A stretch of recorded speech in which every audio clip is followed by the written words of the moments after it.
О, весна, без конца и без края, без конца и без края мечта.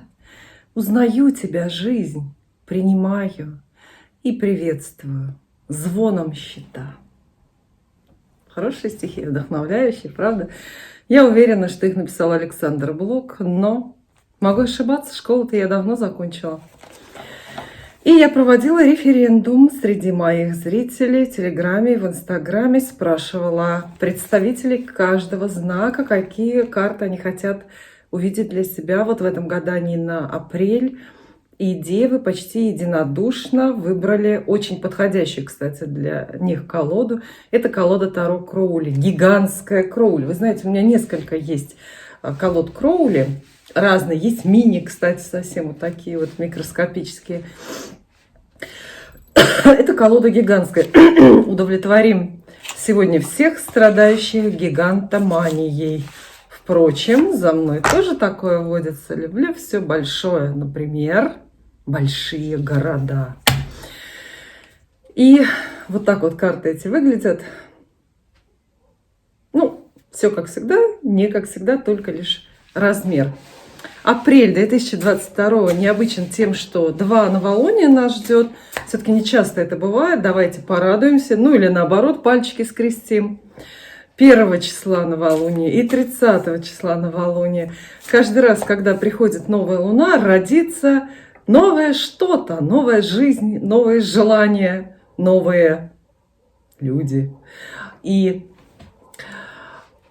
у нас будет две возможности совершенно перестроиться, перезагрузиться и обновиться в одном только календарном месяце, в этом апреле. Значит, 1-30.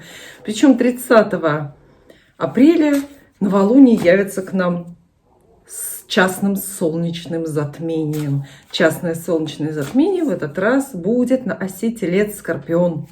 А это в зодиаке ось денежная. Это значит, что там ближе 30-го плюс-минус 3 дня очень сильно поменяется у нас денежная финансовая жизнь. Хотя, казалось бы, куда уж сильнее.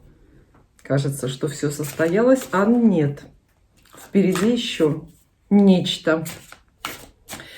Я всем девам желаю здоровья, удачи, любви и денег побольше в этом апреле. Ну и всегда, но гадаем мы на апрель. Задавайте картам ваши вопросы, чтобы гадание стало менее общим и более частным, приватным для вас. И мы начинаем. Сначала работа и ваши вот эти вот все деловые дела. Работа, бизнес. 3 карты. 1, 2, 3. Ну что ж, очень-очень даже хорошее начало для девы. В категории работа вам достается карта Император, туз мечей и 2 мечей. Она здесь неплохая. Во-первых, карта Императора. Она такая вот статусная и карьерная. То есть это вот намек на сразу на продвижение в разных карьерных делах. То есть вот чем вы более честолюбивы, чем более масштабные ваши карьерные планы, чем больше вам надо, чем больше вы хотите достигнуть в этом месяце, тем, соответственно, больше успех эта карта вам и обещает. То есть карта Император очень любит и поощряет тех, кто не останавливается на достигнутом, тех, кто верит в себя, тех, кто многого хочет от жизни. И еще тех, кто очень-очень умеет подчиняться правилам. Да-да, Император обязательно вам обещает такой повод оказаться в вертикали какой-то властной. То есть эта карта описывает всякие субординационные отношения. Она очень подчеркивает и напоминает о том, кто старше, умнее, кто начальник, а кто дурак здесь. Ну, вот такая вот история, понимаете, да? То есть здесь может быть и столкновение каких-то интересов чисто самолюбивых или чистолюбивых. Император говорит, дерзайте, обещает новую работу или новую должность, и все это будет исключительно хорошо, всерьез и правильно. Видите, мы опять со словом правильно или со словом правило сталкиваемся, да? А для тех, кто будет по правилам играть, все состоится. Туз мечей, как любой из тузов в колоде Таро, обещает шансы, возможности, приход отличной новости, приход некоего риска. Это такой стартовый, очень подгоняющий Таро пищи момент. Это срочное известие, срочная новость, но и срочная необходимость для вас срочно что-то решиться. Скрещиваем, вот так вот складываем все вместе. Получается, что это очень-очень-очень похоже на карьерный рост. Не знаю, ждете вы его или наоборот пытаетесь сейчас избегать, но тем не менее. Карьерный рост может быть продолжительный на совсем, назначение на новую должность или выход на новую работу, какое-то хорошее. Может быть временный карьерный рост. Это, знаете, замещение начальника, исполнение обязанностей начальника, например, на какое-то время. Разве это плохо? Ну, конечно, это хорошо. Вот. А двойка мечей здесь говорит, вот опять же вас называет начальником, потому что это очень начальственная карта. Это карта одиночек, а начальник ведь этот человек, который всегда один. Думали вы когда-нибудь об этом? Начальник – это тот, кто как будто бы противопоставлен группе людей, как будто противопоставлен коллективу. Не случайно же, да, в больших офисах, вот я смотрю в банках, например, даже столы так расположены. То есть работники в одну линию, а начальник вот так вот к ним лицом, его там аквариум или стол его вот так вот располагается к ним лицом. То есть есть какой-то элемент противопоставления. Вот эта двойка мечей как раз говорит, что на работе, в карьерных каких-то делах, вообще в этом деловом каком-то окружении вам придется в оппозиции какой-то находиться, в одиночестве, идти против течения. Может быть, вас, например, назначат на новую должность и выдернут тем самым, отличат, выделят и выдернут из коллектива, вроде бы в лидеры, но неизбежно некоторая какая-то вот изоляция и необходимость много-много решать вам. Ну и вообще двойка мечей говорит, что придется много очень самостоятельно решать. И, наверное, придется даже что-то скрыть от близких или не близких. Не миновать карьерного роста вам. Не миновать. Дальше 3 карты на деньги. В наше неспокойное время деньги становятся ресурсом архитревожным. Поэтому мы особое внимание, наверное, уделим теме денег. Мы ждем денежных карт, естественно, для вас. Раз. Ждем, получаем. 2. И 3. Аж 3 старших аркана выпадают. Вообще, кстати, обратите внимание, девы, вы не напрасно позарились на колоду Кроули. Видите, как она к вам благосклонна. Крупные карты. Все важно. И все очень логично и откровенно для вас. В категории деньги вам выпадают карты смерть, умеренность или искусство, здесь она называется, а также карта повешенной.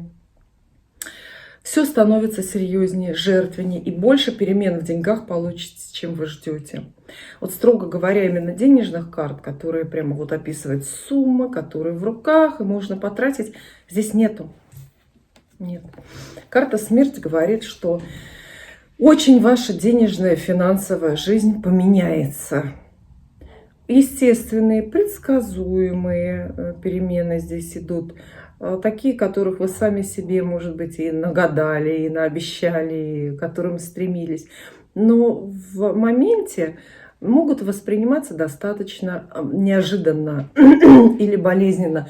В конце концов, даже смена работы, если вы оставляете одну работу и выходите на другую, пусть более важную, более ответственную, даже более денежную, это всегда очень-очень болезненно. Кстати, чем Это, по-моему, по данным каких-то социологических, психологических опросов. Чем на более высокооплачиваемую работу выходит человек, тем больше он боится, волнуется и тем больше испытывает стресс, потому что всегда заранее переживает. Есть такая мысль, если там так много платят, то, наверное, там и очень сильно много надо делать или там сильно много спрашивают.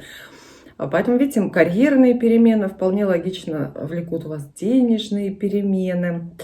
Карта повешенной здесь говорит, что это снова ответственность, новые обременения, новая какая-то серьезность, жертвы, возможно, те же самые денежные, финансовые жертвы какие-то у вас оказываются на новом уровне. Эта карта может обещать вам и расходы вынужденные, абсолютно против желания, но такие, без которых явно не обойтись. То есть необходимость пожертвовать, буквально пожертвование куда-то, кому-то, там, бедным родственникам или в какой-то благотворительный фонд антивоенный, неважно.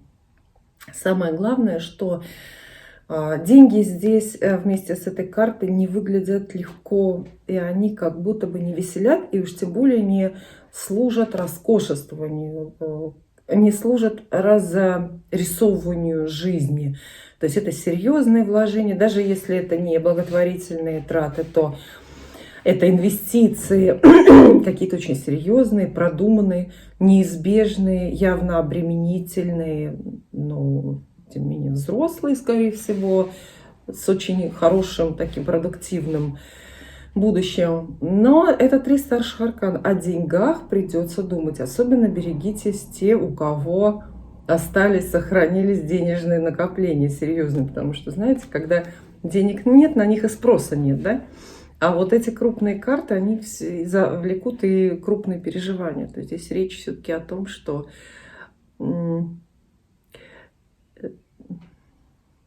трудно что-то принять или трудно на что-то решиться.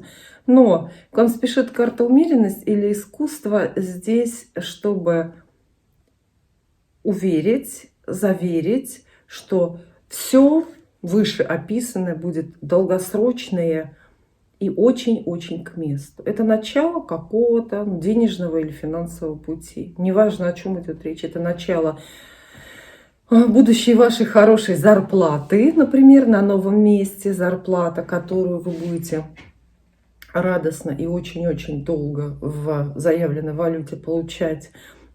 Или это инвестиции какие-то долгосрочные. Вот. Призывают вас карты к максимальной какой-то серьезности. Впрочем, особо думать вам, где проявлять эту серьезность, не придется. 3 старших аркана – это такой фатальный набор. То есть все, что у Девы произойдет с деньгами в это время, произойдет, знаете, по воле неба так случилось. Или это нрав у нас таков. По воле рока, понимаете? То есть вам не надо заранее ломать голову, потому что это все случится, это все произойдет. Новости, гром грянет в положенный ему день. Вряд ли у вас будет какой-то прям, знаете, множественный выбор, куда вложить, или как потратить, или не потратить вовсе. Судьба ставит перед фактом, а вам остается только благосклонно эти все вещи принимать. Дальше, естественно, любовь.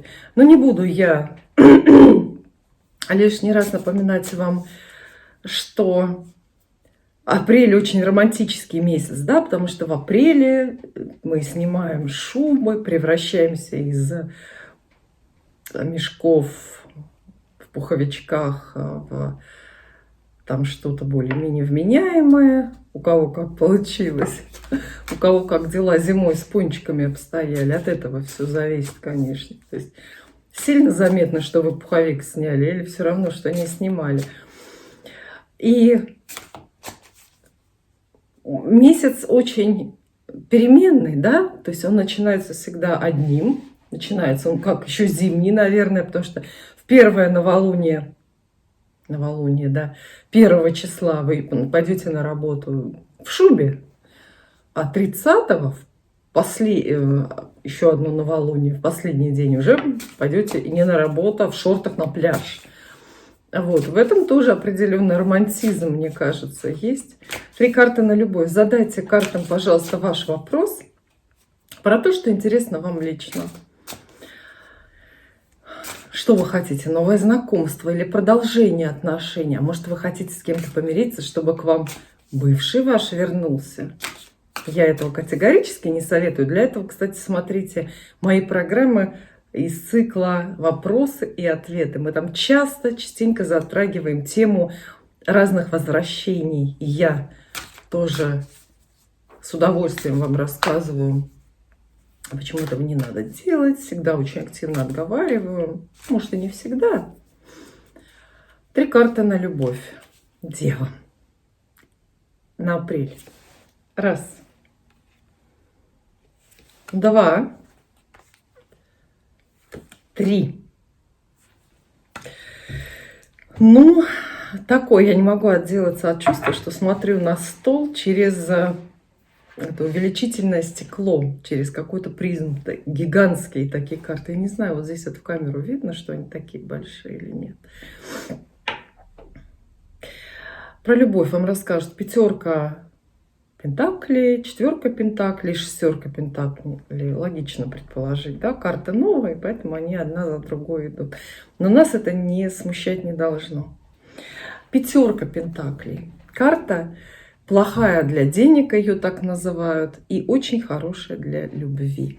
Про что она говорит? Во-первых, она говорит о доверии. Она говорит о том, что рядом с девой окажется человек, очень-очень-очень доверяющий или вызывающий доверие. Вы на кого-то сможете положиться, а кто-то положиться на вас. По 5 пентаклей действительно возвращаются люди в вашу жизнь. Или возвращаются чувства. Бывает такое, что люди-то не пропадают, сам человек на месте никуда не делся, да? А пропали только чувства, эмоции. Так вот, 5 пентаклей говорит именно о том, что замыкается некий круг. В какой-то момент вы понимаете, что вам друг от друга никуда не деться, хоть вы даже и в разлуке или в ссоре. Это возможность восстановить отношения, для вас возможность куда-то вернуться, что-то вспомнить. Эта карта описывает еще максимальное доверие в паре. Считается, что, однако, повод проверить, доверяю, не доверяю, не слишком хорош. На 5 пентаклей люди в паре, да, партнеры, допустим, муж и жена, как бы вдвоем, вот спина к спине, как положено по правилам ближнего боя, да, спина к спине обороняется от какой-то внешней угрозы. Таким образом проверяют и собственное доверие взаимное, и доказывают близость, и не могут друг без друга обойтись. Вполне возможно, да, что со стороны внешних каких-то обстоятельств ваша любовная история или ваш брак подвергнется испытаниям. И это вам покажет, насколько вы друг другу нужны, насколько вы даже не нужны, а необходимы, что ли, неизбежны. Иногда 5 пентаклей описывает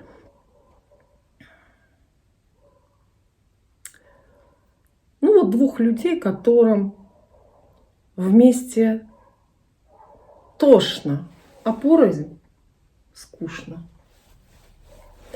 4 пентаклей говорит о... Это очень стабильная карта, статичная. Она описывает приход какого-то очень постоянного момента или очень постоянного периода в те же самые отношения. Она говорит о, знаете, приобретении статуса. То есть, если речь идет о любовной истории, которая, например, свеженькая и только началась у вас, то мы понимаем, что в апреле вы друг друга проверите на доверие, станете друг другу больше доверять. Вот. И получите или заимеете, что ли, или найдете нечто общее, что-то, что вас соединит и как бы зацементирует, что ли, закрепит ваши отношения. Вот эта 4 пентаклей, это может быть, например, совместное имущество, приобретение совместного имущества. Например, квартиру, общую квартиру в одну общую ипотеку. То есть это карта, ну не назовешь ее прям блестящей для любви, да, романтической, но тем не менее она тоже связывает, повязывает людей как якорь. Ее иногда тоже называют, кстати, картой свадьбы, потому что вместе с четверкой пентаклей приходит дом, например, новый дом, в который молодые после свадьбы могут поселиться. Вместе с четверкой пентаклей приходят подарки, серьезные денежные суммы, подаренные на свадьбу. Да, кстати, забыла напомнить, пентакли все-таки денежная масть. Поэтому у Девы в апреле очень сильно вот эти энергетические потоки, деньги и любовь очень-очень сильно пересекутся. То есть романтика будет тесно переплетаться с выгодой, с удобством, может быть, с какими-то решением каких-то материальных, совсем уж бытовых, даже прикладных вопросов. Тут уж все зависит от масштабов личности. Ну и шестерка пентаклей, собственно, продолжает эту тему. Шестерка пентаклей как будто вот этой пятерки в первую очередь подпевает. Это снова доверие, это снова возвращение, это снова нахождение рядом с вами какого-то очень близкого человека. Шестерка пентаклей еще делает любовь как бы похожая на дружбу. Она как будто бы отношения разворачивает в русло такое, ну, дружеское, что ли. Отвлекает от романтики и более на первый план выходит скорее доверие, возможность положиться друг на друга. Вот. Вместе все три карты очень-очень хорошие для развития любовной истории. То есть они говорят, да, прежде неустойчивый роман принимает вот эту вот, видите, встает на 4 ножки, да, если он там шатался на как трехногий табурет. У меня есть, кстати, здесь трехногий табурет в саду. Я вам могу даже как-нибудь его показать. На нем невозможно удержаться. Вот, а видите, здесь 4 точки, опора, то есть что-то такое. Не... Это клятвы, это даже клятвы на уровне слов, если они правильно произнесены в нужном месте и в нужное время, они тоже могут служить вот такими гарантиями для любовных отношений. Вот. Поэтому для продолжения истории все очень-очень хорошо. А если вы ищете нового знакомства, то вот здесь я вам как раз не пообещаю особо ничего. У вас могут начаться отношения новые, однако скорее они будут с человеком, которого вы уже знаете. Потому что вот карта возвращений. Вот карта возвращений. То есть больше делайте ставку на чувства и на любовные истории, которые не совсем уж новые, а хорошо постиранные старые. Вот. Прежде чем, возможно, да, вот ответ на ваш вопрос, будет ли у вас новое знакомство, карты отвечают вам так. Прежде чем искать новую любовь, попробуйте отстирать, отмыть старую свою, понимаете, разобраться. Может быть, там ваше счастье уже, но не хочется отмывать, да, хочется взять просто... Не знаю, насчет нового знакомства здесь много вопросов остается. Ну и теперь домашняя жизнь. Жилье, недвижимость, родственники, ваш дом, быт, ваша приватная, частная и бытовая жизнь. Семья, я называю эту часть гадания. Семья. Ну, дом, семья, вот так. 3 карты. 1, 2, 3. Очень-очень хорошо. Дома по месту жительства и в семье Деву ждут крупные события, победоносные, триумфальные, хоть и малоуправляемые события, серьезные, часто которые сопровождаются документами, необходимостью что-то подписывать. И все это будет для блага. И все это будет на пользу не только вам, кому-то еще. Во-первых, колесница. Самая главная карта, которая у нас в Таро обещает много чего. Ну, например, победу. То есть вот если у вас есть на апрель какие-то серьезные планы, связанные с жильем, семейным бюджетом, может быть, или просто с семьей, с родственниками, то вы можете рассчитывать на победу в буквальном смысле слова. Это может быть победа, например, вашего мнения над мнением других родственников, да, если у вас остро вы в оппозиции, например, там решаете продавать квартиру или не продавать, разменивать или не разменивать и так далее. Это может быть ваша частная такая индивидуальная победа, вы всех победили, вас все послушали. Это может быть триумф вообще для целой семьи. То есть большая крупная новость, которая осчастливливает сразу многих, коллектив, целый народ, целую семью, известие там о переезде, опять же, больше денег, головокружительные какие-то новости. Карта колесницы еще и обозначает дороги. Поэтому крупные дороги или даже дорога одного из членов семьи может внезапно, по вашему желанию, либо выбить из колеи, либо наоборот очень даже украсить и разнообразить жизнь. То есть это дорога и для всего дома, переезд может быть, то есть смена дома, отъезд или чей-то приезд. Карта справедливость говорит про всякие юридические правовые вещи здесь и про подписи, документы. Например, обещает оформление документов на ту же самую недвижимость, на ту же самую квартиру. Хлопоты, связанные с инстанциями, с какой-то беготней, с выяснением и прояснением разных юридических вопросов. Но в каком-то таком более возвышенном смысле карта справедливость обещает справедливое с высшей какой-то высокой точки зрения, справедливое разрешение вот этих вот жилищных и вопросов, жилищных и семейных вопросов для вас. Вообще это очень хорошее сочетание колесницы со справедливостью. То есть она для вопрошающего, а в данном случае вопрошающий это вы. Вот. Для вопрошающего она обещает очень какое-то своевременное, открытое решение вот большого вопроса. Это может быть и судебное решение, вынесенное по вашему делу, какому-то спорному, там, связанному, опять же, с домом и с вашей семьей.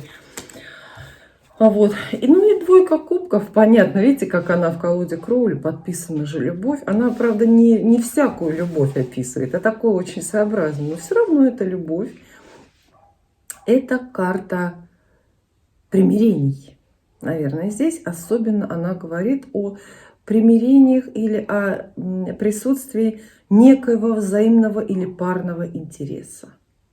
То есть ваши домашние семейные дела будут благополучно разрешаться, потому что кому-то это будет тоже выгодно, понимаете, да? То есть это не необходимость помириться, но это повод помириться, договориться с кем-то, с родственниками или, может быть, с какими-то другими лицами, которые причастны к вашим жилищным там, и бытовым вопросам. А еще я думаю, что в таком наборе карты очень многим девам обещают любовь по месту жительства. Просто брак, понимаете? Вот она любовь, оказываетесь с кем-то в паре.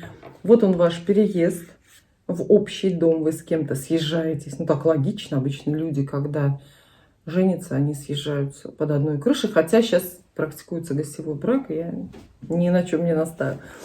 Вот.